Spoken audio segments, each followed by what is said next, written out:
Aku mau sapa-sapa dulu semuanya. Aku mau sapa-sapa dulu semuanya teman-teman yang sudah hadir sore hari ini. Mungkin bisa sambil absen, bisa tulis di kolom chat yang hadir sore hari ini itu dari daerah mana aja. Kalau yang dari Bali mungkin bisa ditulis dari daerah mana di Bali. Ada di sini. Mungkin bisa di open mic. Ada Ibu Sonia Pisayanti dan Bella Karuniasari. Halo,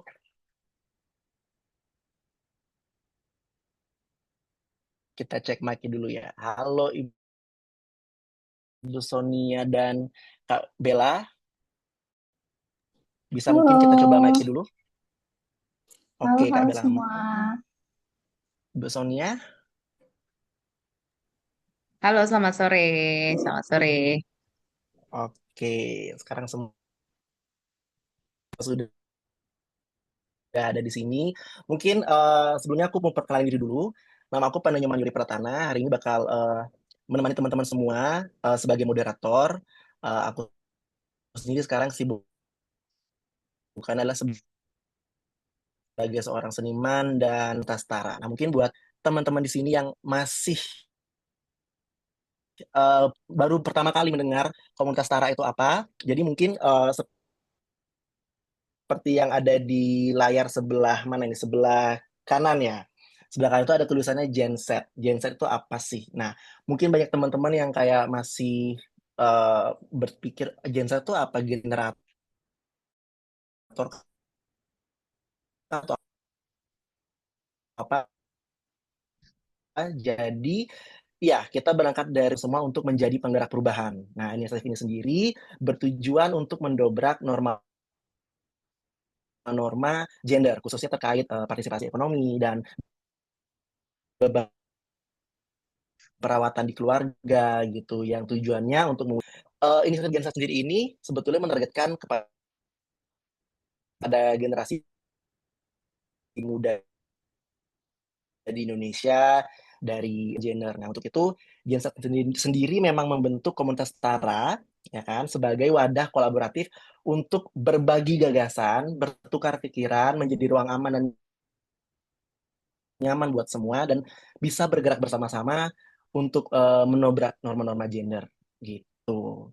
Nah, sore hari ini kita sudah hadir semua. Aku ucapin selamat datang lagi buat teman-teman yang baru gabung. Sekarang partisipannya sudah 51 orang. Nah, hari ini kita mau ngobrol santai tentang apa kabar perempuan Bali hari ini. Oh, jadi topik yang sebetulnya seru banget. Mungkin teman-teman di sini ada yang apa ya, ada yang akrab dengan topik pembahasan ini atau mungkin ada yang selama ini pengen tahu sebetulnya gimana sih kondisi perang ini dengan Bahasa pun. bersinggungan dengan adat tradisional seperti itu. Nah, sebelumnya juga aku mau izin bahwa bincang kita hari ini tuh semua akan direcord ya. Hmm? Udah, tunggu Kak, Kak ini nih. Loh. Oke. Ini Kak Ayub sampai sini.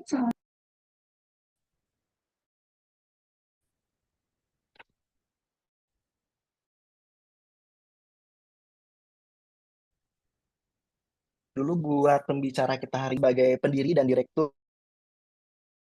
dari Singaraja Literacy Festival, kemudian juga aktif sebagai dosen sastra di program studi pendidikan bahasa Inggris di Universitas Pendidikan Ganesha atau Undiksa, kemudian pendiri dan dari komunitas Mahima, Mahima Institute Indonesia dan Perempuan Mahima. Kemudian dari pembicara yang tadi sapa Kak Bella, yang sekarang aktif sebagai mahasiswa Fakultas Kedokteran Universitas Udayana dan juga aktif Kak Bella. Halo. Halo, Kak Bella, mungkin bisa disapa-sapa dulu teman-teman yang sudah hadir sore hari ini dan mungkin bisa dikasih tahu kesibukannya selain jadi mahasiswa itu sekarang kesibukannya apa aja? Oke, halo, selamat sore teman-teman semua. Terima kasih ya sudah hadir dan menyempatkan waktunya untuk sore hari ini. Jadi kalau dari aku sendiri sih saat ini masih kesibukannya sih lebih fokus ke mahasiswa ya, tapi ada juga beberapa organisasi dan komunitas yang aku ikutin. Salah satunya adalah jadi bagian dari Genset, begitu. Oke, nah untuk lebih nyaman lagi kita panggil Kak Bella aja ya sore hari ini ya. Nah kemudian pembicaranya lagi ada dari Ibu Kadek Sonia Piscayanti, betul nggak? Buat Ibu Sonia mungkin Betul. bisa di open mic dan mungkin bisa diceritakan Oke. dari komunitas Mahima itu atau Mahima Institute Indonesia itu apa? Oke, selamat sore semuanya yang sudah bergabung. Perkenalkan saya Sonia. Saya seorang akademisi dan juga aktivis di bidang sastra, teater, dan perempuan. Saya mendirikan komunitas Mahima itu sebagai platform komunitas seni budaya itu pada tahun 2008. Kemudian di dalam komunitas Mahima itu kami ada banyak divisi begitu ya, divisi sastra, teater, musikalisasi puisi, kemudian jurnalisme, penerbitan, hingga kemudian divisi perempuan khusus yang kami namai sebagai Perempuan Mahima. Perempuan Mahima sendiri itu bergerak di bidang advokasi perempuan melalui teater dan kegiatan seni lainnya karena kami percaya bahwa perempuan itu mampu memiliki kreativitas yang luar biasa dan bisa menjadi apa namanya ujung tombak perubahan di masyarakat. Salah satunya melalui seni budaya. Seperti itu singkatnya. Ya, Oke, itu dia perkenalan dari dua pembicara kita sore hari ini. Nah, buat teman-teman semua yang sudah gabung hari ini, eh aku mungkin boleh minta keaktifan kalian. Kalau misalkan ada yang mau bertanya atau mau mengemukakan pendapat, itu bisa silakan langsung ditulis di kolom komentar ya atau di kolom chat gitu. Nah, mungkin aku bisa mulai sesi bincang-bincang kita. Aku bakal lebih santai banget. Jadi kita mungkin kayak podcast. Sebelumnya aku bilang makasih banget buat teman-teman dari Genset dan komunitas Tara, juga teman-teman dari Kopernik sudah bisa menyelenggarakan bincang-bincang kita sore hari ini. Mungkin aku mulai dari pertanyaan yang gampang-gampang dulu nih. Aku mau tanya buat ke Ibu Sonia. Jadi kalau kita ngomongin perempuan di Bali gitu kan, sebetulnya kan perempuan di Bali itu sangat erat kaitannya bagaimana perannya di keluarga, bagaimana perannya di masyarakat, bagaimana dia kemudian bersosialisasi dan menjalankan peran-peran itu di Banjar misalkan gitu, kemudian di keluarga besarnya seperti itu. Nah, kalau misalkan dari yang Ibu Sonia lihat nih, tantangan terbesar bagi perempuan Bali di era sekarang dengan singgungan-singgungan yang tadi itu bagaimana sih? saya rasa tantangan terbesar perempuan sekarang adalah membagi waktu ya. Saya rasa eh, saya sendiri sebagai pelaku begitu ya, sebagai seorang perempuan yang apa namanya berkecimpung di dunia sosial dan juga akademik dan segalanya itu tantangannya mungkin waktu. Kalau masalah kesempatan jadi bukan tantangan lagi gitu, sama sekali bukan tantangan dan saya rasa eh, sekarang adalah sikap kita sendiri terhadap apa namanya kompleksitas itu, penyikapan kita, pembagian skala prioritas begitu ya terhadap segala aktivitas yang kita lakukan. Jadi waktu. Oke. Nah, kalau misalkan kita sekarang mau tanya nih ke Kak Bella sebagai perwakilan dari Gen Z ya, gitu. Nah, kalau misalkan dari Kak Bella sendiri melihat peran perempuan Bali gitu kan dalam keluarga pada saat sekarang itu sebagai dari kacamata seorang Gen Z itu seperti apa? Oke, kalau diri aku sendiri sih sebenarnya selalu melihat perempuan Bali itu punya tiga peran ya. Jadi peran perempuan itu secara finansial atau sebagai bekerja, dan juga kemudian ada peran domestik, peran di rumah tangganya, dan juga peran adat gitu, seperti Banjar, Ngaya, dan lain sebagainya gitu. Mungkin kalau perbedaannya di generasi sebelumnya dan generasi sekarang sih, aku melihatnya bahwa setuju banget sama Bu Sonia, karena buat aku selaku Gen Z itu kita kan dapat kesempatan yang mungkin lebih besar gitu, dan juga informasi mengenai kesempatan itu udah lebih banyak gitu. Jadi mungkin untuk peranannya itu secara yang aku lihat sih tetap sama, tetapi mungkin kita lebih eh, karena lebih berpendidikan, jadi perannya itu di bidang finansial atau di bekerja itu jauh lebih besar dibandingkan generasi-generasi sebelumnya yang mungkin pekerjaannya atau kompleksitasnya tidak sebanyak Gen Z pilihan pekerjaannya gitu. Apalagi sekarang banyak banget kan tren-tren yang kayak umur segini kerjaannya tuh 10, 15 kayak gitu. Jadi kompleksitasnya itu tuh lebih banyak gitu. Mungkin itu sih dari pandangan aku sebagai Gen Z tentang perempuan Bali, peranannya.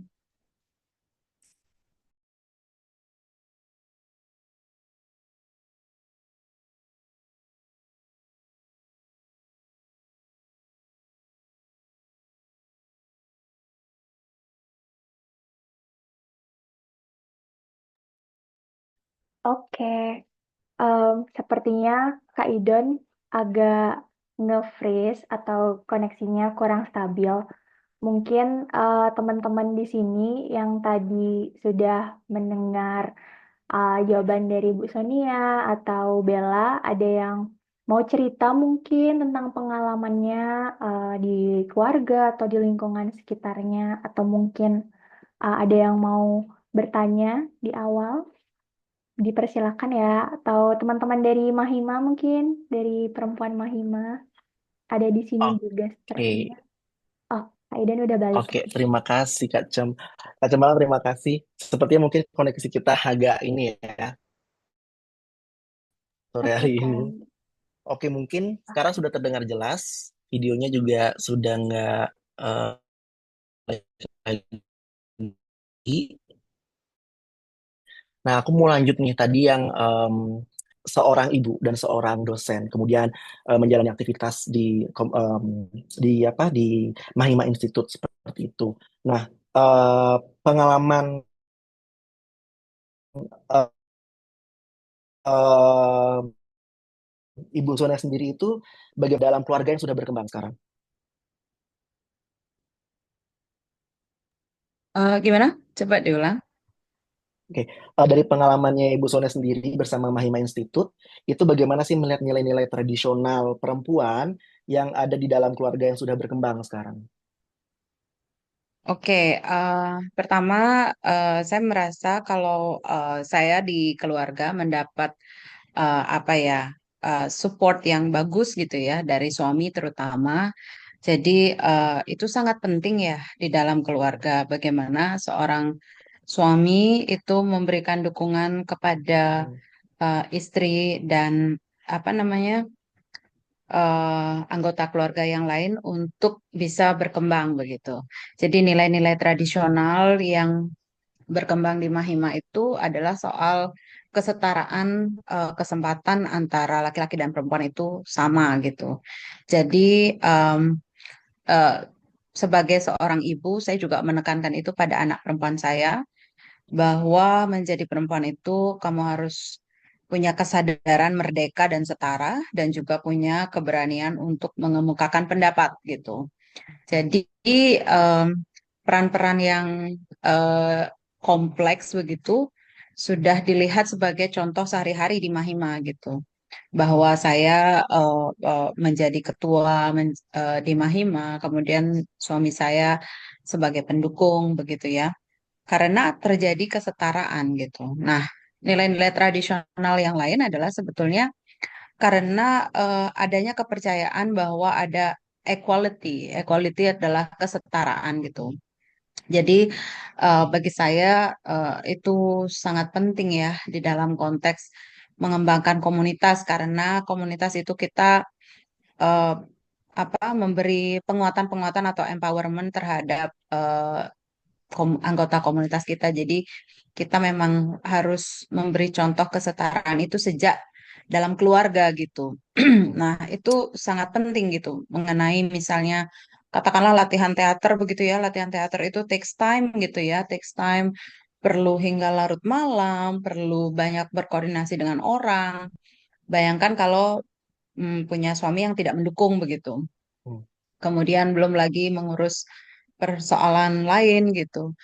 Nah, tetapi saya tuh tetap juga menjalankan fungsi sebagai perempuan yang beradat istiadat, sosial gitu loh. Jadi Hmm. seimbang. Belum bukan berarti ketika berkarir kemudian saya tidak katakanlah tidak menjalin hubungan dengan adat begitu tetap Hmm. ya.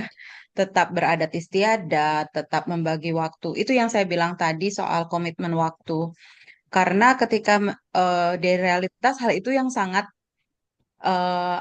sangat menjadi perhatian gitu bagaimana kita bisa membagi waktu dengan seimbang gitu. Jadi bagi saya perempuan Bali itu isunya adalah bukan lagi soal dirinya ya, tetapi perempuan Bali yang menikah ya maksud saya itu tujuan hidupnya adalah keseimbangan atau balance gitu. Hmm.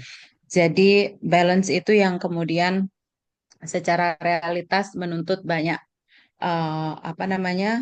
penyikapan-penyikapan gitu ya, kebijaksanaan Hmm. juga, mindfulness juga ya.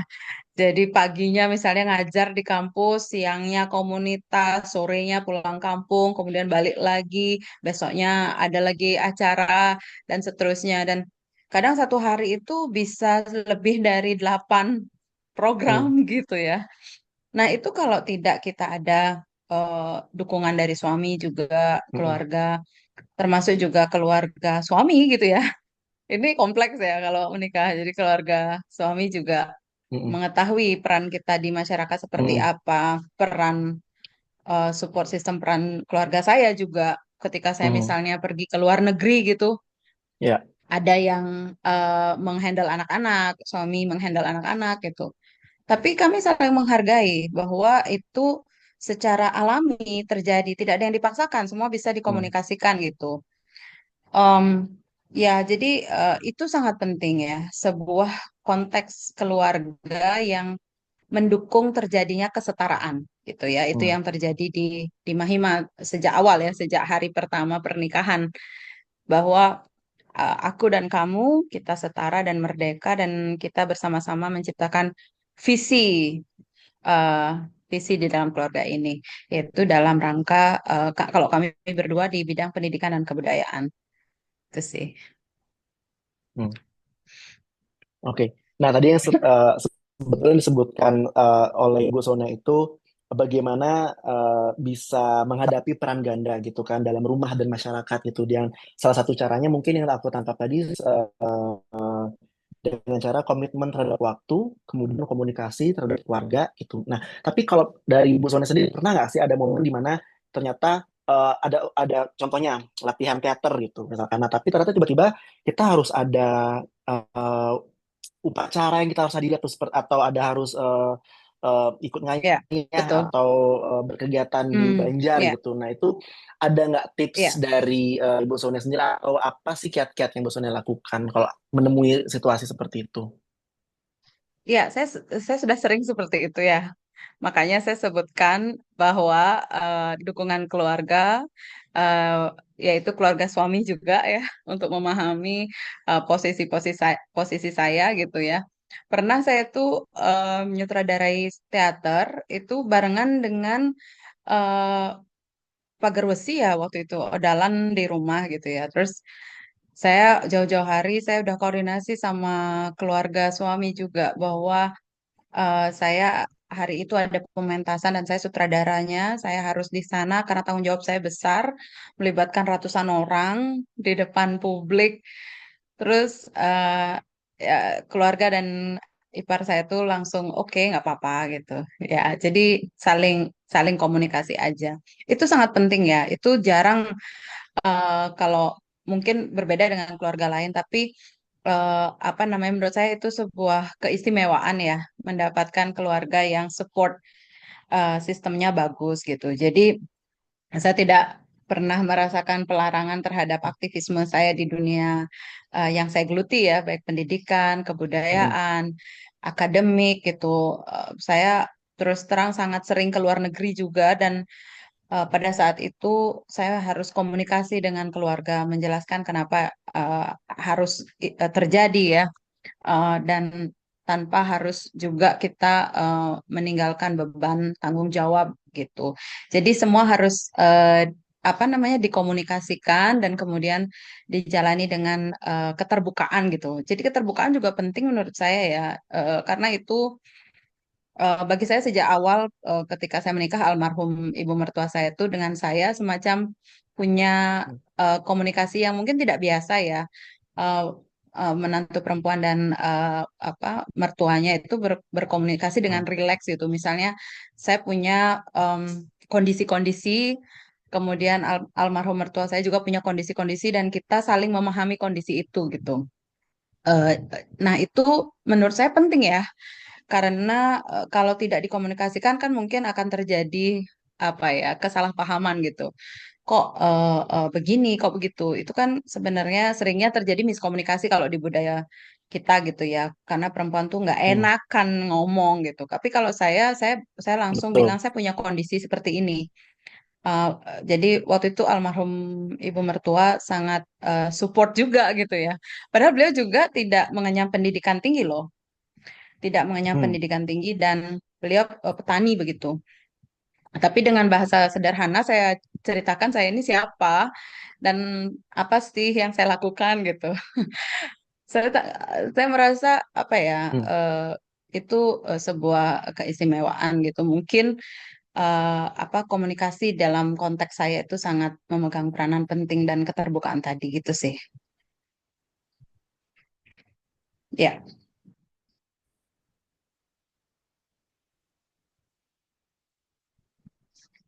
sepertinya Idon ini ya freeze ya.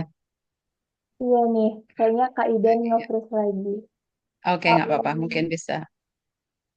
Ya. oke, mungkin dari Bella ada tanggapan atau cerita juga, dipersilakan untuk sharing atau dari teman-teman yang hadir juga kalau mau Oke. raise hand atau open mic. Oh, Nah, Kak Iden balik lagi. tadi ini tips yang harus kita lakukan untuk saling mendelegasi. Oh, kayaknya delay ya. Bella bisa sharing kalau sudah ada. Ya, langsung aja. Oke, eh, oke, sepertinya Kak Iden masih nge-freeze.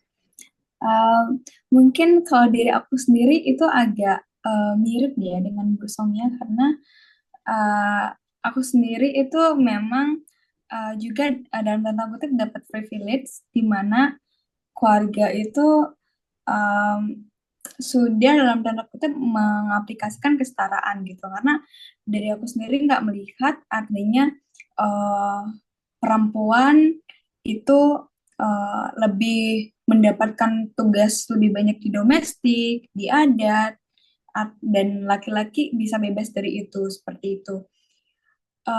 Mungkin kalau boleh cerita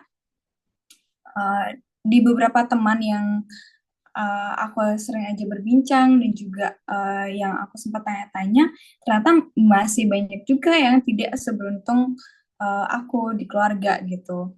Karena satu, mereka masih sering dibebankan dengan urusan domestik dan adat gitu. Jadi sebagai contoh saja, misalkan mereka pada saat hari perayaan gitu. Jadi kita kalau berbicara di Bali itu budaya saman spiritual kan sangat menyatu ya gitu. Jadi biasanya kalau di hari-hari besar di perayaan di Bali itu para anak-anak perempuan itu diwajibkan untuk membantu ibunya untuk mempersiapkan perayaan, baik itu Bantennya dan juga persembayangannya gitu. Jadi perempuan selalu mendapat tugas lebih di sana, dan itu dalam tanda kutip sering sekali di masyarakat dan juga di teman-teman yang aku tanyakan itu hanya mereka yang mendapatkan beban itu gitu. Sedangkan misalkan mereka punya saudara laki-lakinya, mereka tidak mendapatkan kewajiban untuk melakukan hal itu gitu. Jadi lebih berat di peran perempuannya gitu. Dan juga seperti contoh, kita juga di Bali itu ada namanya ngayah kayak gitu. Jadi biasanya kalau perayaan juga itu kita buat Banten sama-sama gitu ya. Jadi kita ngayah ke pura kayak gitu. Jadi di sana juga peran perempuan saya lihat di beberapa daerah itu masih jauh lebih besar gitu. Jadi ketika perempuan tidak datang itu stigmanya akan jauh lebih buruk seperti itu. Jadi hal-hal seperti itu yang di beberapa kondisi teman-teman yang saya tanyakan akhirnya mereka terhambat untuk ingin mencapai apa yang sebenarnya mereka impikan gitu. Misalkan mereka pengen banget nih ikut misalkan ikut organisasi ini itu gitu, tapi ternyata mereka lebih dituntut untuk dari segi domestik dan adatnya seperti itu sih. Kalau yang saya lihat dari teman-teman, walaupun kalau sekarang mungkin kalau dari Gen Z lebih gampang ya, karena Gen Z terkenal bisa multitasking kayak gitu ya. Tapi tetap saja pressure dari harapan dari orang-orang terdekat di beberapa keluarga mengenai peran domestik dan adat itu masih sangat besar kayak gitu. Walaupun uh, kita lebih mungkin kayak kita lebih terbiasa untuk multitasking atur waktu, tapi kadang di beberapa keluarga itu tidak ada support gitu ya, seperti yang tadi Somnya bilang kayak gitu. Selain itu juga dari sisi perempuannya juga terkadang saya lihat beberapa perempuan yang teman-teman yang saya ajak ngobrol itu mereka tidak berani untuk speak up gitu, tidak berani untuk terbuka, karena mungkin kalau dari spekulasi saya adalah mungkin karena terbiasa kita di Bali itu memang lebih ke pada saat pengambilan keputusan itu lebih banyak laki-laki gitu. Contohnya kita ada yang namanya di adat itu kita ada nama istilah paruman atau kayak rapat gitu, rapat adat gitu. Dimana pada rapat adat itu hanya yang datang tuh laki-laki gitu. Jadi perempuan nggak datang gitu. Nah, jadi dari hal kecil itu kita bisa lihat bahwa yang mengambil keputusan adalah laki-laki gitu. Dan itu juga akhirnya terimplikasikan dari adat ke keluarga kecil juga gitu. Sehingga mungkin perempuan-perempuan di Bali itu terbiasa bahwa ya yang mengambil keputusan itu laki-laki, yang memimpin rapat ya laki-laki gitu. Mungkin sudah uh, terbiasa terpapar hal tersebut sehingga jarang untuk terpikirkan untuk berani speak up gitu. Mungkin salah satunya itu karena yang saya lihat dari teman-teman saya juga agak kesulitan di sana kayak gitu. Nah, disinilah menurut saya sih pentingnya untuk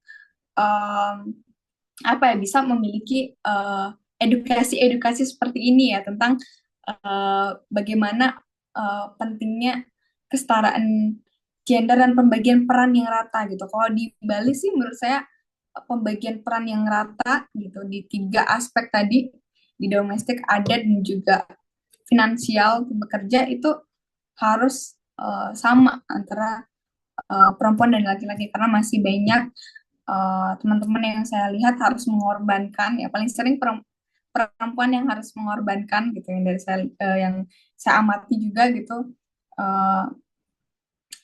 sering mengorbankan pekerjaannya, berhenti bekerja untuk memenuhi 2 aspek ini, domestik dan adat gitu. Malah dari kecil tuh saya mengira bahwa perempuan di Bali itu apa ya, dalam tanda kutip hidupnya berhenti ketika sudah menikah gitu. Karena kan kalau di Bali pernikahannya ikut suami ya gitu. Jadi dulu saya waktu apa ya, ketika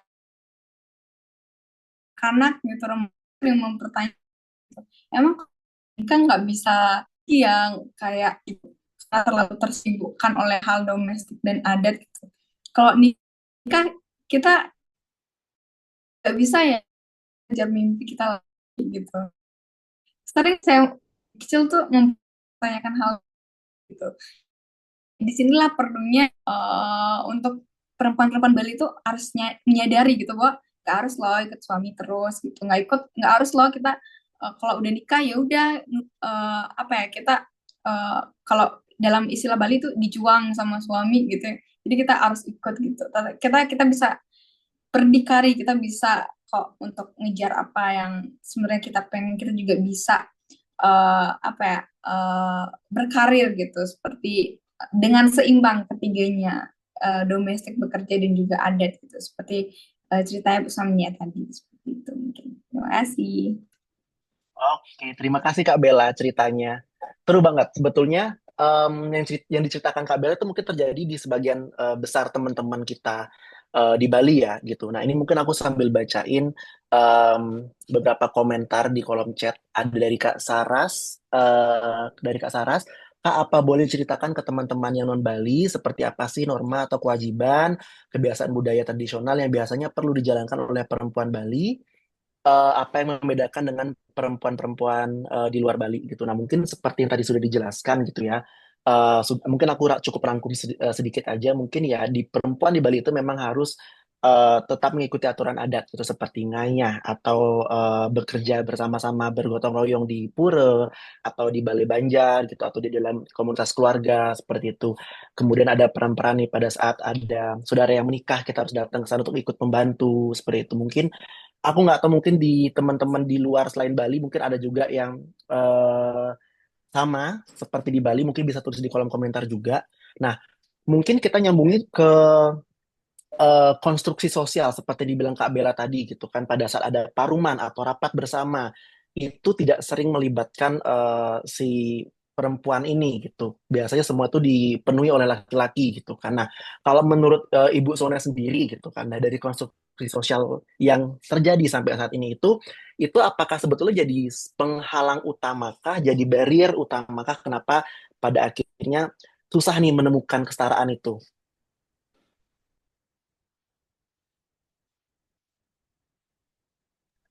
Ibu Sone bisa di-unmute?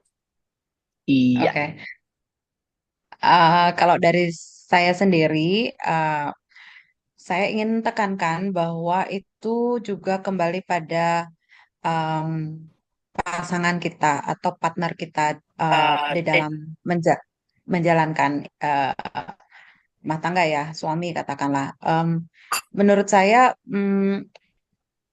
tidak tidak gampang memang menemukan. Ini sekalian juga saya mengadres isu yang apa namanya yang disampaikan di kolom chat ya. Tidak gampang memang menemukan eh, pasangan yang setara gitu, setara secara pemikiran gitu.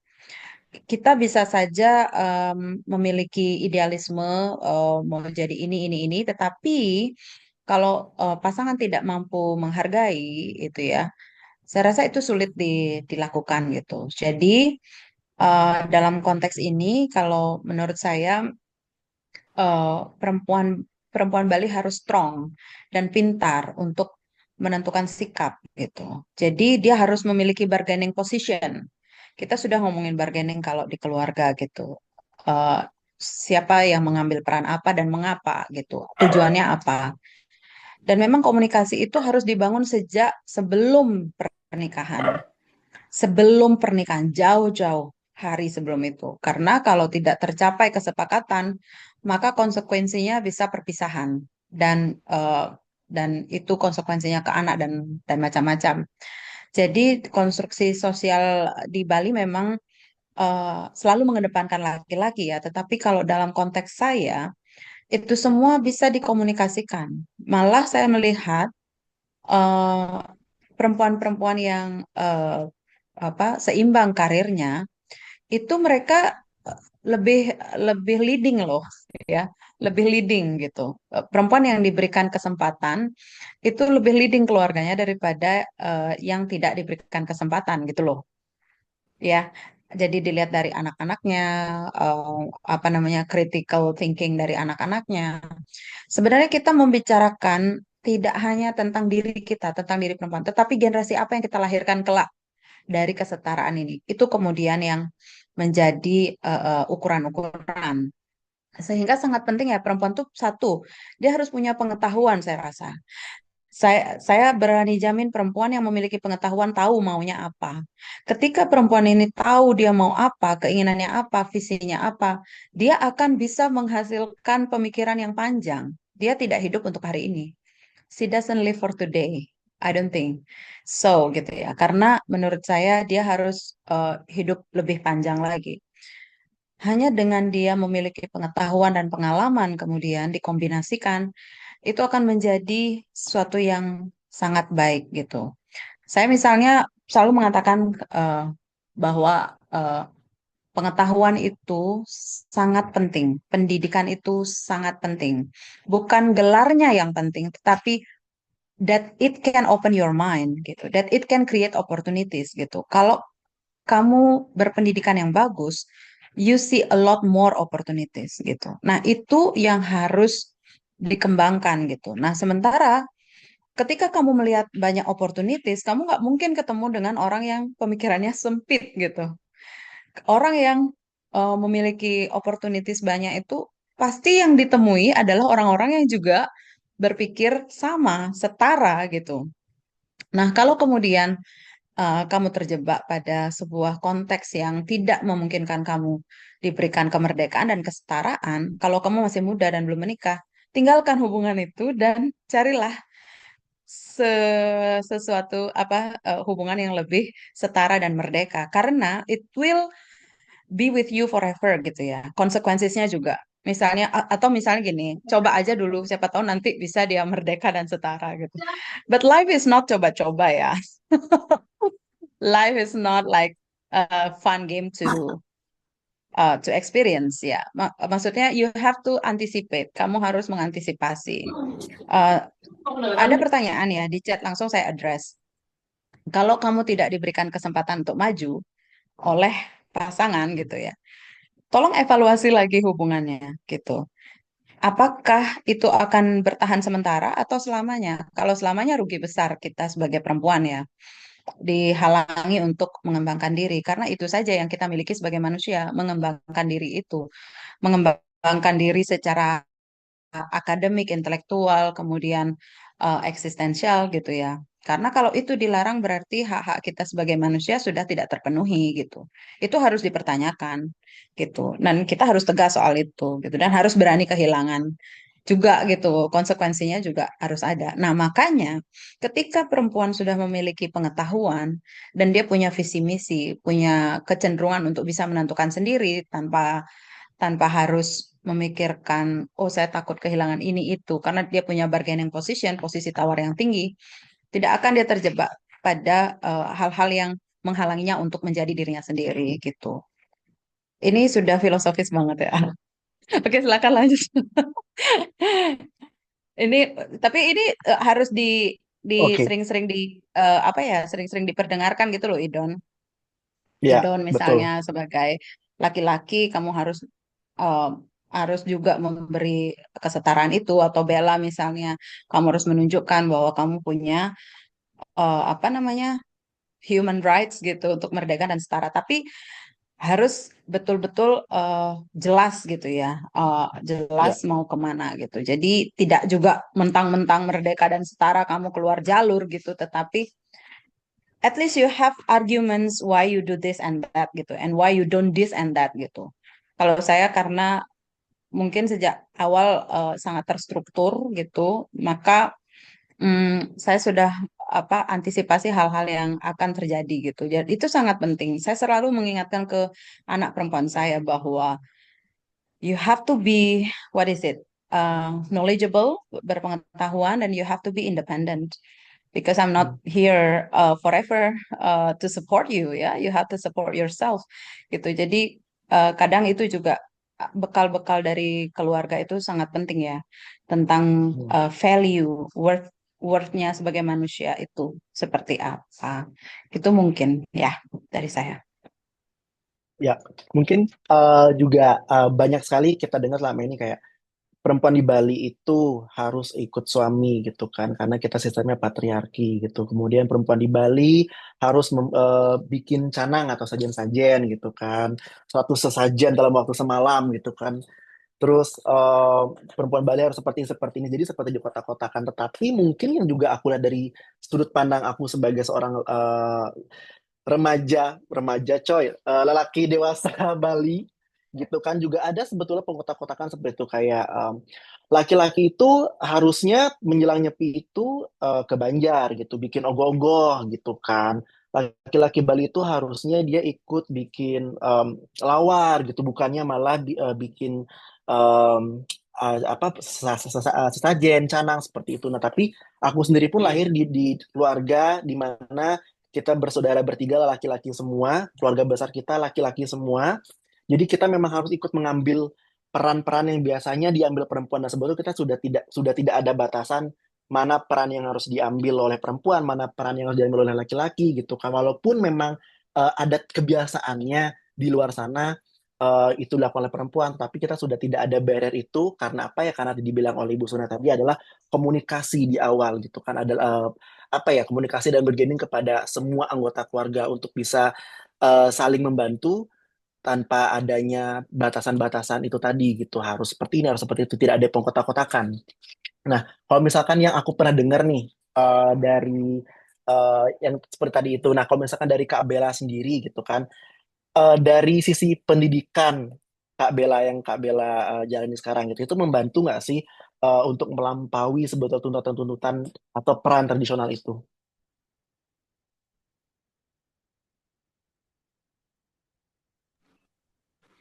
Oke, tentu pendidikan itu yang utama banget ya. Seperti yang Bu Somnia itu bilang, aku sendiri itu setuju banget. Karena pendidikan nggak harus pendidikan formal, nggak harus soal perkuliahan, tetapi juga pendidikan itu bisa sekarang akses di mana aja. Dari hal yang paling kecil, dari apa yang kita tonton sehari-hari, apa video YouTube yang kamu nonton waktu makan gitu, Gensi pasti suka banget tuh nonton sambil makan gitu ya. Terus apa yang kamu lihat di Reels IG itu secara tidak langsung itu adalah informasi yang kita konsumsi tiap hari, dan itu juga suatu ilmu jika informasi-informasi yang ada di sana itu penting dan memang berbasis ilmu pengetahuan gitu. Jadi sekarang itu dengan informasi yang ada dan juga kesempatan yang aku miliki untuk melanjutkan pendidikan itu sangat-sangat membentuk pemikiranku sebagai seorang perempuan gitu.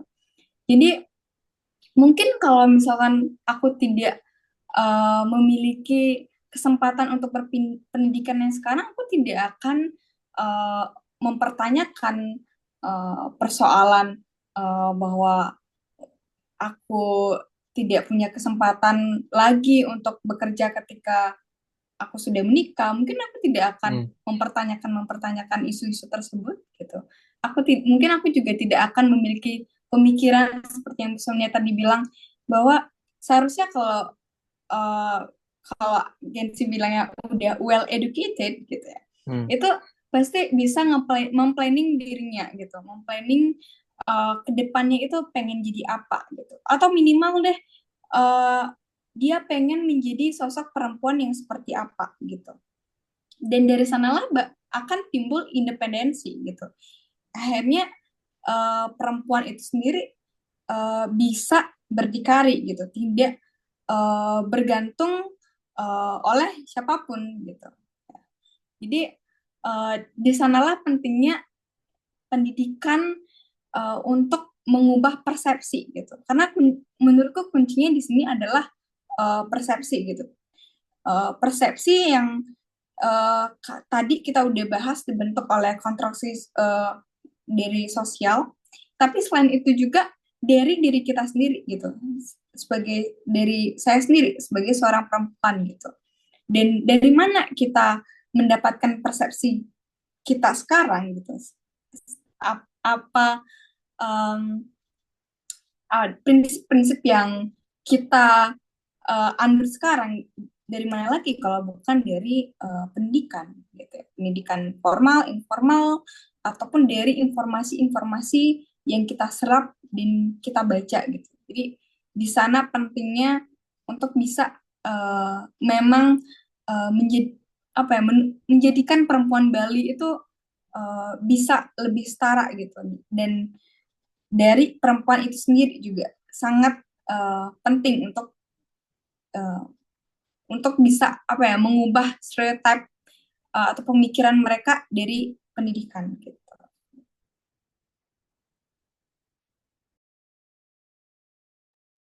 Oke, sepertinya udah makin panas semua nih. Aku mungkin mau ngasih kesempatan juga buat teman-teman yang bergabung sore hari ini. Buat ada yang mau mengemukakan pendapat, ada yang masih bertanya, masih punya kegundahan gitu dalam dirinya. Aduh nih kok begini ya, atau aku aja yang merasa begini, mungkin bisa sambil tulis di kolom komentar, atau mungkin bisa silahkan langsung open mic.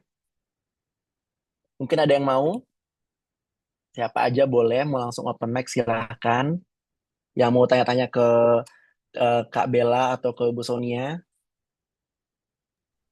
Mungkin ada di nggak chat ini? itu banyak banget pertanyaan ya. Kita bisa address tentang child free, kayak bagus juga di address ya. Oke, ini sambil aku baca-baca ya yang di Iya, silakan. kolom komentar nih. Sebelumnya ada dulu yang mau open mic? Kalau nggak ada, aku izin bacain ya. Oke, dari Kak Yunita, izin bertanya kepada Ibu Sonia dan Kak Bella. Menurut pengalaman analisis saya di lingkungan terdekat, saya melihat banyak wanita hebat yang sudah menikah justru mengambil tanggung jawab pekerjaan yang lebih dominan dibandingkan pihak laki-laki. Seperti yang disampaikan oleh Kak Bella, wanita di Bali memiliki tiga peran utama, finansial, domestik, dan adat. Namun, meskipun banyak wanita di Bali telah memenuhi ketiga kewajiban tersebut, seringkali pihak laki-laki kurang berperan, terutama dalam aspek domestik gitu ya. Aku sambil langsung ya intinya ya. Penambahan seperti ini sering menjadi alasan bagi perempuan muda, baik di Bali maupun tingkat internasional, untuk memutuskan tidak menikah atau memilih jalan child free karena merasa pernikahan justru akan merugikan mereka. Nah, tanggapan dari Bu Sonia dan Kak Bella terhadap hal ini seperti apa? Mungkin dari Bu Sonia dulu. Hmm. Oke, menurut saya fenomena di perempuan muda yang takut menikah gitu ya. Sekali lagi, pilihan kita itu adalah hak kita gitu ya. Pilihan-pilihan yang kita tentukan itu adalah hak kita. Jadi menurut saya sah-sah aja ya kalau perempuan generasi muda sekarang mau memilih tidak menikah, child free gitu. Itu tubuh-tubuh dia, hak-hak dia juga gitu ya. Psikologis mereka juga ya. Pertama, jadi itu tidak masalah ya. Kemudian untuk saya yang seperti yang sudah saya bilang, pernikahan itu sebaiknya atau idealnya terjadi ketika memang sebelum pernikahan ada pembicaraan tentang mau kemana eh, pernikahan itu gitu. Visi gitu ya, visi pernikahan itu. Jadi bukan visi itu tuh sangat penting ya. Banyak orang yang sekarang baru nikah kemudian 5 tahun cerai gitu. Nikah punya anak satu cerai. Menurut saya barangkali visi pernikahan harus digodok dulu ya sebelum pernikahan terjadi karena memang pada akhirnya kalau pernikahan mau panjang ya bukan sekedar pernikahan itu tujuannya punya anak loh ya. Tapi berkontribusi atau memberikan dampak kepada masyarakat gitu. Itu sih menurut saya ya. Jadi pernikahan itu bukan tujuannya untuk hanya melahirkan keturunan saja, itu tidak ya, tapi visi yang lebih besar dari itu gitu, yaitu untuk memperbaiki masyarakat, ada kontribusi kita kepada masyarakat itu sebenarnya. Nah, ketika kita tidak membicarakan sejak awal tujuan pernikahan itu, itulah yang kemudian sering menjadi apa persoalan di kemudian hari gitu. Termasuk mungkin soal peran-peran ya. Sebenarnya kalau kita menikah, katakanlah rezeki itu, bicara soal rezeki itu sebenarnya ke- eh, kepada keluarga itu kemudian tidak lagi menjadi ini uangku atau ini uangmu gitu. Ini adalah uang yang jatuhnya kepada keluarga itu sendiri gitu. Jadi harus ada kebijaksanaan untuk tidak saling mengklaim apa namanya kepemilikan gitu. Dan itu jadi harus pahaman di antara, karena kapasitas pernikahan ya. Oke. Menurut saya memang kalau orang tidak siap sebaiknya memang jangan menikah ya. Tidak harus semua orang menikah untuk menjadi sempurna. Sendiri pun tidak apa-apa, tapi harus punya juga tujuan menjadi sendiri itu. Sendiri itu kemudian apa tujuan hidupnya juga gitu. Menjadi sendiri kalau lebih baik ya silahkan dipilih. Berumah tangga kalau itu lebih baik silahkan dipilih. Dan everything should be reasonable ya. Dan consequences itu kemudian lanjutannya sangat penting untuk dipikirkan. Kenapa sendiri, kenapa menikah, kenapa child free, kenapa punya anak. Itu totally depend on your perspektif gitu. Nah, sekarang pun kalau saya lihat apa namanya banyak yang child free gitu ya karena tidak mampu misalnya atau merasa tidak perlu gitu ya karena penduduk kita jumlahnya sudah banyak ya tidak perlu memperbanyak lagi dengan generasi gitu. Ada yang berpikir seperti itu, ada juga yang berpikir soal ekonomi, kemudian soal pemenuhan-pemenuhan kebutuhan itu totally if you have the knowledge, if you have the experience misalnya gitu, itu bisa ditentukan secara mandiri gitu. Yang penting menurut saya pilihanmu harus disertai dengan alasan-alasan atau pertimbangan-pertimbangan logis dan rasional gitu. Jadi tidak sebenarnya kalau orang yang berpendidikan dia harusnya tahu bahwa hak-hak manusia itu jelas gitu ya. Jadi tidak mungkin dibatasi oleh orang lain untuk keinginan-keinginan yang sifatnya pribadi gitu ya. Itu saya rasa sah-sah saja ya, aman-aman saja gitu. Ya, kembali lagi pada tujuan atau alasan-alasan yang dapat dipahami dengan apa namanya, dengan jelas begitu. Ya, itu sih kalau saya. Oke, semoga Silahkan. menjawab ya tadi dari Kak Yunita. Nah, ini ada pertanyaan lagi nih. Mungkin sebelumnya dari Kak Michelle, mau open mic langsung atau mau dibacakan? Halo, halo kami, halo Kak Michelle. Mungkin aku bantu bacain aja ya. Oke, nah ini ada dua pertanyaan nih dari Kak Michelle. Selamat sore Kak Bella dan Ibu Sonia. Izin bertanya, saya senang sekali dengan berbagai privilege yang kemudian menjadi pengalaman baik bagi Ibu Sonia dan maupun Kak Bella dalam berkarya sebagai seorang perempuan. Namun, apakah eh, mungkin bisa share lebih banyak lagi mengenai misalnya teman-teman perempuan yang termarginalisasi, ada kemiskinan, kurangnya akses ke pendidikan, mungkin teman-teman perempuan queer, adakah kondisi-kondisi tertentu yang juga menjadi concern? Mungkin itu bisa dijawab oleh Kak Bella dulu ya.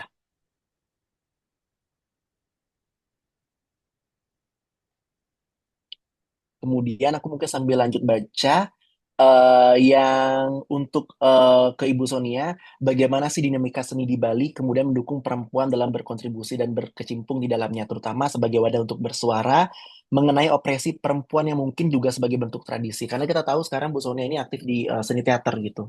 Mungkin juga sambil diceritakan Mm. pengalaman Bu Sonia di seni teater seperti apa. Oh, oke. Mungkin saya bisa share begini. Di Mm-mm. project saya 11 Ibu 11 Panggung 11 Kisah itu, saya mengajak perempuan untuk bersuara tentang kondisi-kondisi yang membentuk perempuan itu sedemikian rupa sehingga menjadi penting bagi saya mereka menyuarakannya karena mereka tidak sendiri gitu loh. Penting menyediakan safe space, ruang yang aman untuk perempuan bercerita karena tidak banyak sekarang ruang yang aman itu terjadi uh, di konteks sosial kita ya. Jatuhnya jadi bergosip atau bergibah gitu. Padahal sebenarnya itu bisa dibikin secara kreatif menjadi pertunjukan gitu. Jadi saya berpikir ketika saya membuat teater tentang ibu-ibu ini, saya mengajak mereka untuk mau jujur bercerita tentang apa yang terjadi. Tetapi itu sulit loh, ya. Awal-awal mereka selalu perempuan itu selalu menganggap satu cerita cerita mereka tidak penting untuk didengar karena menurut mereka itu hal remeh-temeh gitu ya, tidak untuk diceritakan ke khalayak. Kedua, mereka merasa itu tabu, nggak usah diceritain, nggak perlu. Tetapi kemudian kalau mau menyadari, Bali itu kan sekarang tingkat depresinya parah ya. Nah, kemudian tingkat bunuh dirinya juga tinggi gitu. Dan itu biasanya juga menyerang perempuan gitu. Cerita-cerita yang tidak tersampaikan itu biasanya terakumulasi menjadi penyakit. Pertama penyakit apa namanya psikologis gitu ya. Dia menumpuk menjadi apa beban psikologis dan kemudian akhirnya bisa menjadi fisik loh. Fisiknya jadi lemah, depresi, skizofrenia, penyakit mental itu banyak menyerang perempuan. Nah, saya rasa seni mengambil peran di sini ya. Seni itu bisa untuk sebagai ekspresi gitu. Tentu tidak serta-merta kita memuntahkan begitu saja cerita itu ya, seperti curhat. Apa bedanya seni dengan curhat kemudian? Tapi harus juga mengalami proses seni itu. Jadi diceritakan kembali, diberi metafora, kemudian diberi artistic approach, kemudian ada aesthetic distance, bagaimana mereka berjarak kemudian dengan cerita itu, kemudian untuk bisa menjadi aktor. Karena dalam proyek saya mereka langsung sebagai aktor dan mereka langsung pentas di rumah sendiri gitu dan ditonton oleh keluarga, which is pelaku violence itu. Nah itu menarik sih ya, ketika ibu-ibu mereka pentas dan menceritakan sesuatu yang maybe they are not aware of gitu. Dan Berarti itu kalau menurut ya, oke, berarti mungkin yang pengen Ibu Sonia sampaikan ini berarti mungkin teater ini juga cukup membantu memperkuat suara perempuan ya dalam masyarakat Bali. betul, betul, Ya. betul. Karena teater ini isi teater bukan performance saja ya, bukan loopnya, but di dalam teater itu ada suara dan ada Hmm. pilihan gitu. Jadi teater itu menjadi sebuah metode untuk membantu masyarakat Hmm. menemukan jati dirinya gitu. Ada beberapa perempuan yang merasa terbebaskan gitu dalam tanda petik Hmm. terbebaskan dari beban psikologis menanggung cerita trauma di rumahnya selama berpuluh-puluh tahun gitu. Karena aktor saya ada yang sudah hampir 60, ada yang juga 70 gitu ya, sudah pensiunan. Dan ternyata ketika latihan itu mereka rilis emosinya ya, Hmm. mengeluarkan emosi yang selama ini puluhan tahun dia tanggung sendiri gitu. Eh, nah, itu kemudian adalah sebuah cara sebetulnya seni bisa diintegrasikan sebagai sebuah metode untuk mengatasi persoalan sosial di masyarakat gitu. Ini saya sedang lanjut lagi dengan proyek dengan perempuan-perempuan lain gitu ya. Ada yang kasusnya dia single parent karena bercerai karena laki-lakinya melakukan katakanlah perselingkuhan gitu ya. Kemudian dia sekarang menjadi single parent. Itu banyak banget gitu dan eh bagi saya mendengar cerita-cerita mereka itu tidak cukup saya yang mendengar gitu. There should be apa audience gitu untuk Hmm. menumbuhkan kemudian awareness. Semacam ini ya, hari ini kita berbicara, ini sebenarnya kan untuk membangun awareness. Semakin banyak orang mendengar gagasan perempuan, maka orang akan tersadarkan. Ini kan semua powernya kata-kata ya. Power Hmm. kita kan bahasa ya.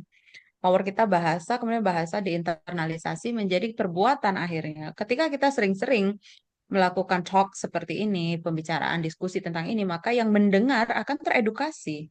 Sama teater juga sama, kalau teater diberikan ruang untuk perempuan, mereka bercerita, berbicara, kita akan sadar ya, oh ternyata ibu kita sendiri katakanlah, atau tetangga kita sendiri memendam apa persoalan yang tidak ringan gitu dan bayangkan kalau mereka membawanya sampai mati dan itu kan sudah banyak sekali ya di masa lalu katakanlah nenek-nenek kita kan nggak pernah cerita gitu di muka publik. Ya mereka cerita itu dibawa sampai mati loh ya. Dan ya itu ya kadang nah kalau tidak teredukasi dengan baik maka pasti akan terjebak pada ngapain perempuan ngomong-ngomong aja gitu kan. Hmm. It's not our culture to speak up ya. But Ya. now dengan education kita bisa gitu sih Don.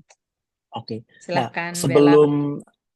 sebelum Bella menjawab, mungkin sambil nyambung juga ya, yang tadi Bu Mm-mm. Sonia bilang, kemudian ini karena mungkin cukup sering terdengar di telinga aku belakangan ini gitu. Kemudian pada saat perempuan-perempuan Bali mulai berkarya membuat sebuah kesenian gitu kan, ada momen di mana omongan-omongan di luar tuh menjadi seperti itu karyanya hanya menjual kesedihannya aja, itu karyanya hanya menjual kisah sedihnya dia aja. Kalau dan itu kan sebetulnya jadi apa? Jadi pressure buat teman-teman perempuan lainnya yang jadi malah takut atau jadi malah berpikir untuk berkarya gitu, malah jadi apa di seolah-olah diberikan satu stigma tertentu lagi gitu. Karena kalau menurut Bu Sonia seperti apa? Kalau saya kan kebetulan justru dengan karya saya gitu ya, baik secara akademik maupun secara kesenian gitu kan, saya bisa melanglang dunia gitu ya, melanglang buana itu ke berbagai dunia dan karya saya diapresiasi, misalnya puisi, kemudian performance atau apapun itu. Eh, untuk yang kalau kita selalu mendengarkan orang yang memberi perspektif negatif, kita akan down gitu. Tetapi kalau kita membawanya ke konteks yang positif di luar sana, sebenarnya kan dunia ini luas sekali ya. Kalau Hmm. kita mendengar satu omong negatif, mungkin eh, circle-nya yang apa ya, kurang kurang supportive gitu. Tapi kalau di luar, kemarin kebetulan saya ke Chiang Mai, ke pertemuan Asia Pacific Writers and Translators itu baru aja beberapa hari yang lalu. Saya di sana membuat puisi gitu ya, membuat puisi tentang kesadaran kita sebagai perempuan Bali gitu dan diapresiasi sekali ya. Jadi sekali lagi barangkali kalau ada yang memberikan komentar negatif, memang mereka itu punya hak juga untuk berkomentar ya. Tapi kita juga punya hak kemudian untuk tidak eh, tidak apa ya, tidak bereaksi gitu untuk yang negativity, tapi lebih bereaksi kepada yang positivity gitu. Kalau Ya. saya mungkin karena sudah hampir 20 tahun di dunia seni ya, saya sangat melihat dinamikanya seperti apa gitu ya. Saya juga dulu pernah diserang karena berbicara lantang. Artinya begitu kita punya positivity yang kuat dan tujuan, destinasi atau goal, purpose gitu ya, driven by purpose, saya rasa audiens itu kita bisa perluas loh. Ya, jangan hanya Hmm. di di national aja, tapi ketika kita bawa ke tingkat yang lebih besar, ternyata ada universality yang kita temukan. Misalnya, oh ternyata dulu saya pernah membuat karya tentang burning hair gitu misalnya. Ternyata Hmm. itu beresonansi dengan perempuan dari Iran gitu. Perempuan dari Iran namanya teman saya Sanas Futuhi, dia juga aktivis dan filmmaker gitu. Dia bilang bahwa wah, perempuan di sana juga sama. Kemudian, oh ternyata sama ya gitu. Jadi carilah hal-hal yang membuat kamu terus termotivasi untuk berkembang gitu. Kemarin juga Ya. saya ketemu apa direktur festival di Montreal, Kanada. Dia bilang, oh menarik ya isu-isu perempuan Bali ini. Coba kita nanti bicarakan bagaimana ini bisa juga pentas atau tampil di Kanada gitu, Montreal. Nah, dan belum lagi yang lain-lain gitu. Artinya adalah perempuan juga harus tahu berjejaring ya, berjejaring Hmm. dengan ini menarik karena menurut saya kalau kita terlalu fokus pada yang negativity, maka kita akan drawn into that ya. But if you are rooted on positivity, you will drawn to positivity juga. Nah, itu sih saya harap perempuan sekarang widely awake dan terbuka bahwa dunia tidak sekedar hanya di depanmu saja. This is a lot more to explore. Jadi kalau di sini tidak berterima, mungkin circle-nya harus diperluas di yang berterima. Kadang harus seperti itu ya, mungkin karena apa namanya pengalaman itu tadi yang saya sudah berpuluh tahun juga di dunia ini, Ya. gitu sih. Ya, terima kasih Bu Sonia. Seru banget pembahasannya.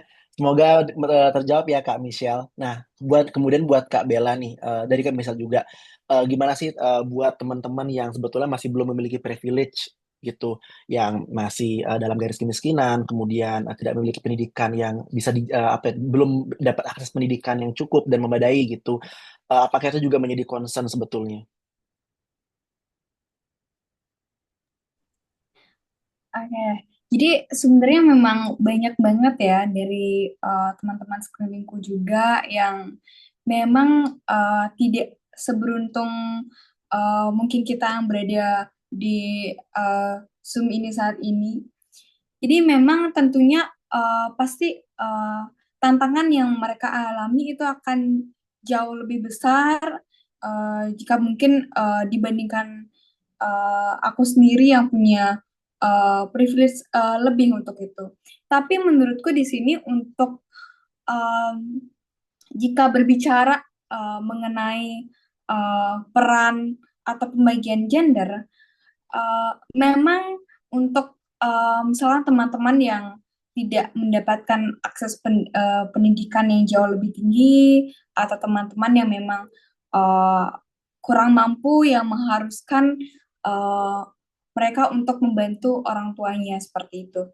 Tapi bukan berarti hal tersebut seharusnya menjadi menghambat untuk bisa pembagian peran dalam gender itu menjadi tidak setara seperti itu. Mungkin tantangan mereka adalah akses informasi jadi yang kurang dan juga edukasi karena mungkin mereka tidak mendapatkan pendidikan yang lebih. Tapi mungkin concernnya untuk perempuan-perempuan yang memang tidak seberuntung itu memang disinilah yang menjadi harusnya target sasaran untuk bisa diberikan edukasi. Karena kembali lagi tadi kuncinya adalah bagaimana kita bisa merubah mindset dari pemikiran dari masyarakat gitu. Karena banyak juga dari yang saya lihat dari teman-teman saya yang mungkin dia tidak berasal dari keluarga yang berkecukupan gitu, dan juga orang tuanya juga terbatas.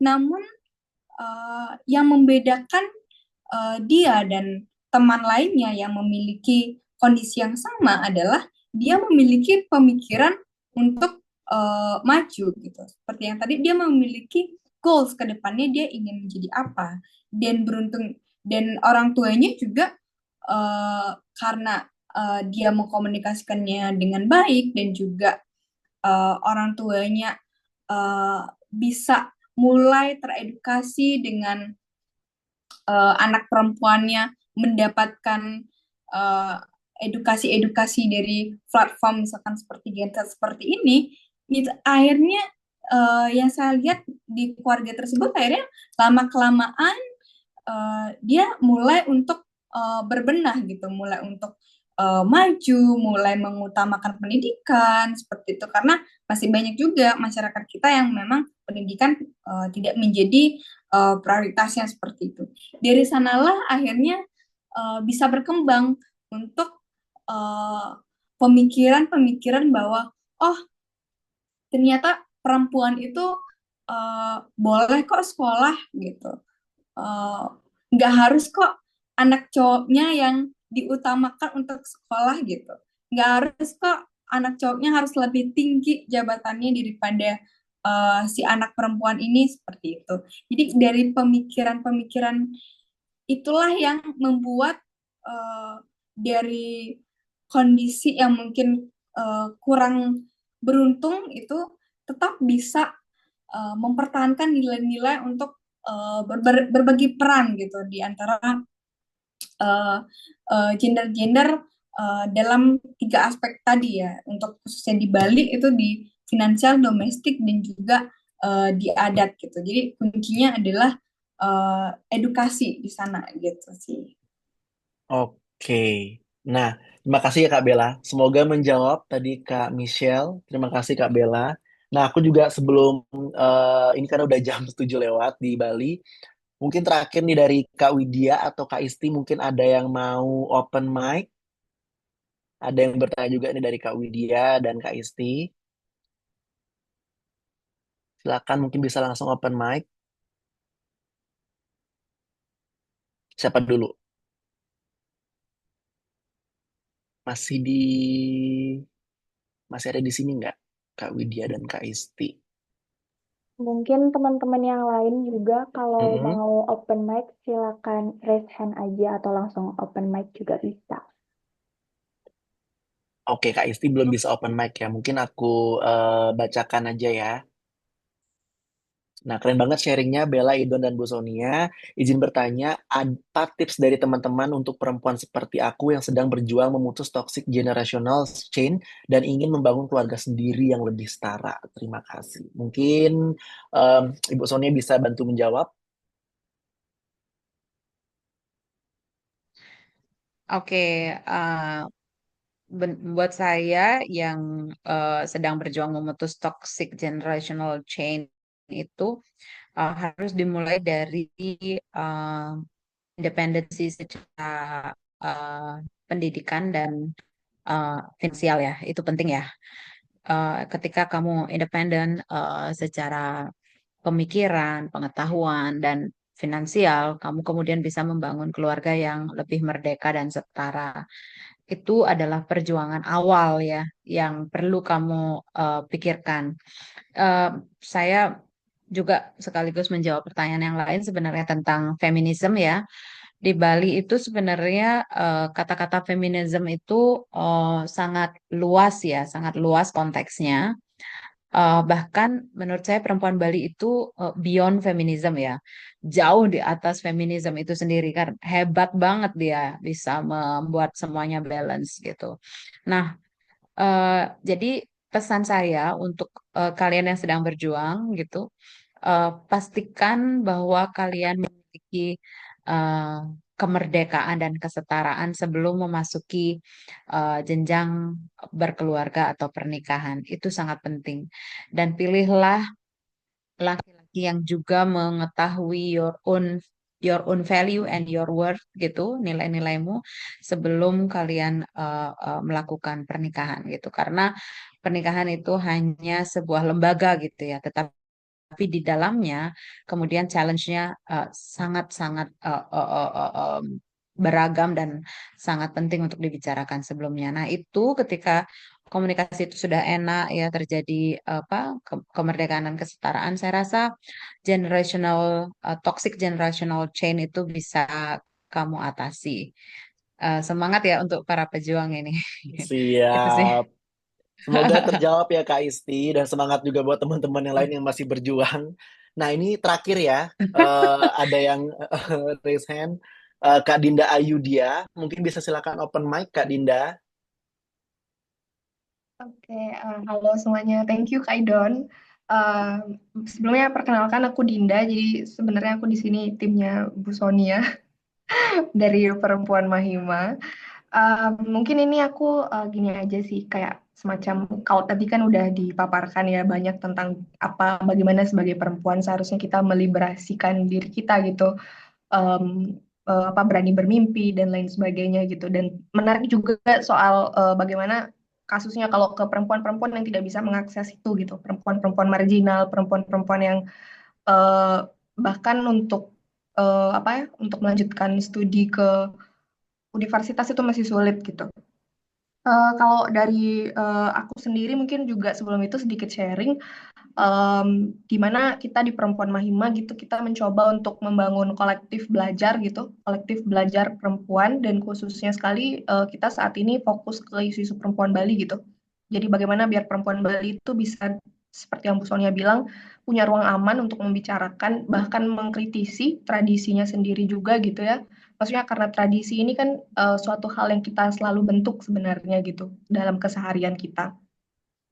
Itu yang coba kita bangun gitu kan dari kelompok belajar ini gitu. Nah, mungkin aku juga pengen tahu di sini dari Kak Bella, termasuk dari Bu Sonia juga, gimana sih kita bisa mendorong perempuan itu bisa lebih aktif dalam belajar di komunitas gitu. Karena eh, seperti yang kita tahu, nggak semua perempuan bisa punya privilege untuk melanjutkan studi, studi secara formal maksudku. Dan sekarang gimana kita membentuk ruang biar kita tetap bisa belajar secara setara, secara lebih inklusif gitu. Eh, jadi nggak cuma perempuan-perempuan yang bisa mengakses pendidikan formal aja yang bisa belajar. Gitu sih dari aku. Mungkin itu aja. Thank you. Oke, terima kasih Dinda dari komunitas Maima ya.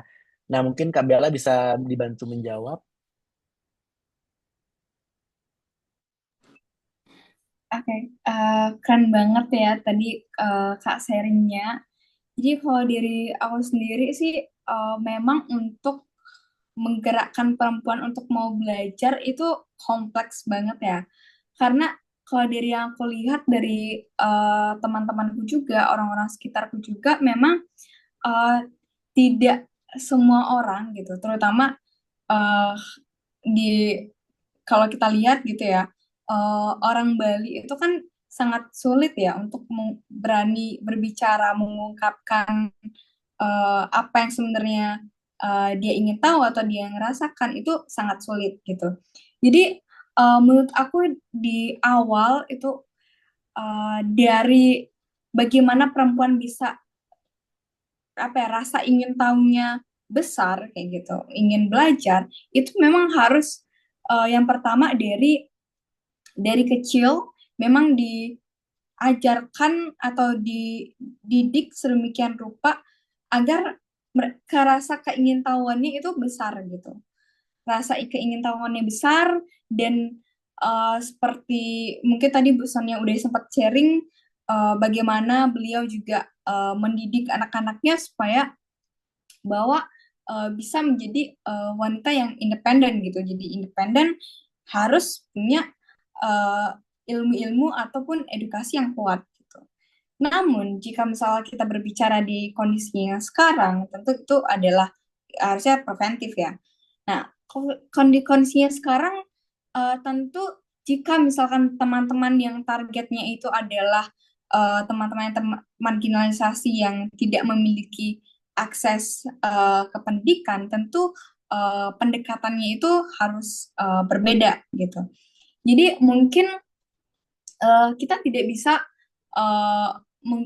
agak sulit ya kalau kalau misalkan teman-teman yang setidaknya dia memiliki privilege lebih itu mungkin edukasinya lebih gampang gitu. Sekarang bisa melalui sosial media ataupun campaign-campaign seperti itu.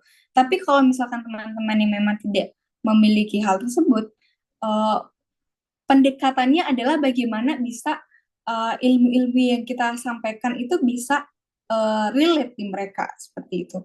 Misal kalau misalkan ilmu yang kita bawakan adalah mengenai kesetaraan gender kayak gitu, dimana kita bisa menjelaskan bahwa sebenarnya kesetaraan gender itu tidak hanya soal apa ya, pembagian tugas antara suami dan istri, nggak hanya antara misalkan hubungan antara pacar itu gimana kayak gitu, nggak cuman misalkan jokes-jokes yang kalau cowok disuruh bantu masak ya udah cewek ngangkat galon kayak gitu misalkan. Jadi mereka harus diangkat dulu isu-isu yang mereka relate. Misalkan ternyata kesetaraan gender itu tuh berdampak luas loh, misalkan di ekonomi gitu.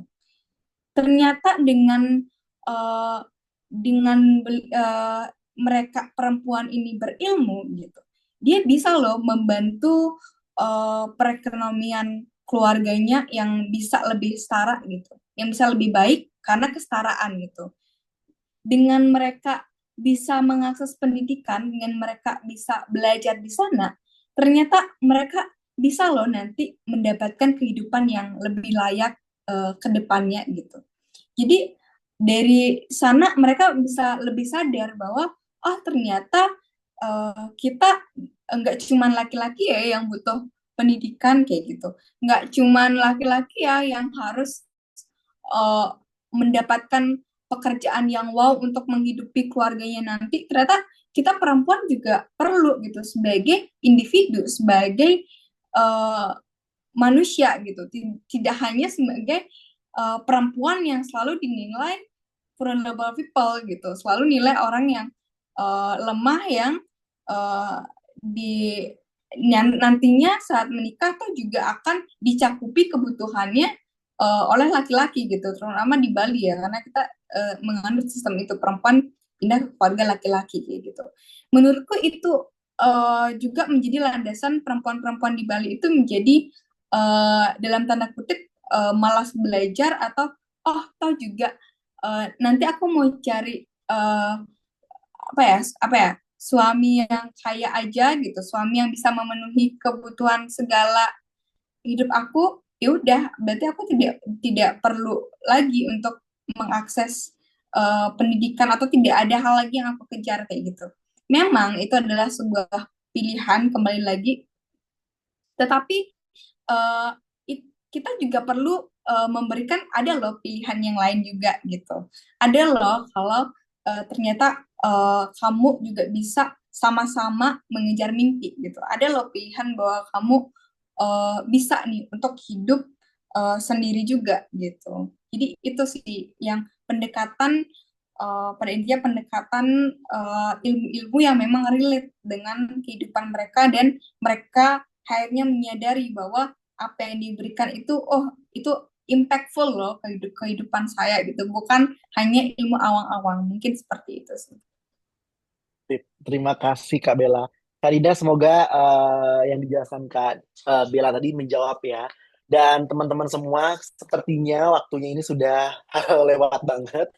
Dan apa kabar perempuan Bali hari ini sudah harus kita tutup. Tetapi perjuangan perempuan Bali hari ini terus berlanjut sampai besok, besok, besok, dan besok seterusnya. Mungkin aku bisa rangkum pada hari ini tuh mungkin ya perempuan dimanapun siapapun dari Bali ataupun dari luar Bali gitu ya tetap harus independen sebagai upaya preventif gitu kan sebagai bisa memposisikan dirinya sebagai perempuan yang mandiri, kemudian set goals, jangan lupa berjejaring, berkarya juga seperti Bu Sonia, dan kemudian komitmen terhadap waktu, menentukan skala prioritas, termasuk juga teman-teman laki-laki semua yang hadir di sini juga ikut membantu untuk menyuarakan dan mendukung transformasi perempuan itu supaya bisa lebih maju ke depannya. Seperti itu.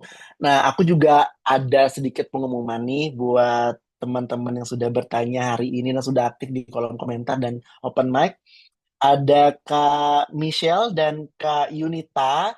Itu kita ada sedikit hadiah buat Kak Michelle dan Kak Yunita. Bisa silahkan di DM ke Instagram kita di @generasi.setara gitu ya. Nah, aku senang banget hari ini semua yang sudah hadir hari ini aku ucapin terima kasih banget.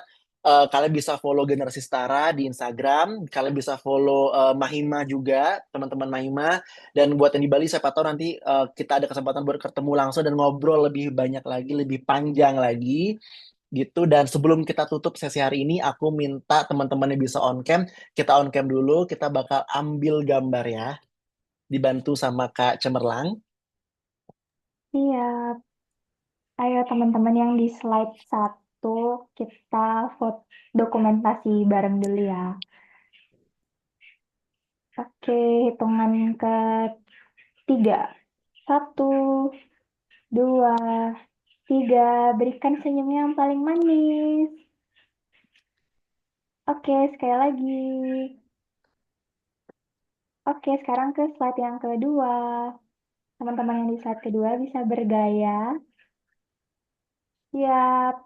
1, 2, 3. Terima kasih semuanya. Kembali ke Kak Ido. Oke, terima kasih Kak Cemerlang. Nah, kita udah di pengunjung acara. Aku ucapin sekali lagi terima kasih buat Kak Bella dan Bu Sonia atas waktunya dan penjelasannya yang sangat menarik sekali dan kasih insight yang bagus banget buat teman-teman semua di sini. Teman-teman bisa kasih react-nya semuanya. Dan akhir kata aku Idon dari komunitas Tara mengucapkan terima kasih dan selamat malam semuanya.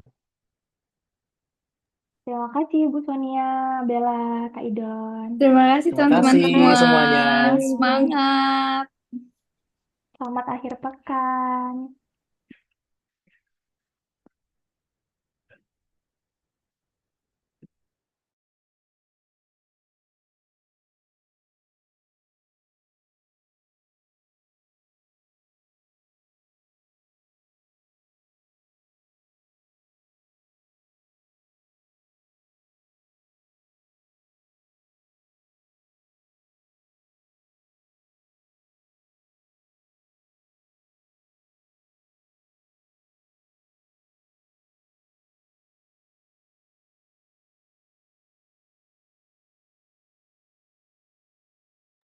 Kak Tia, sepertinya sudah kita bisa sudahi.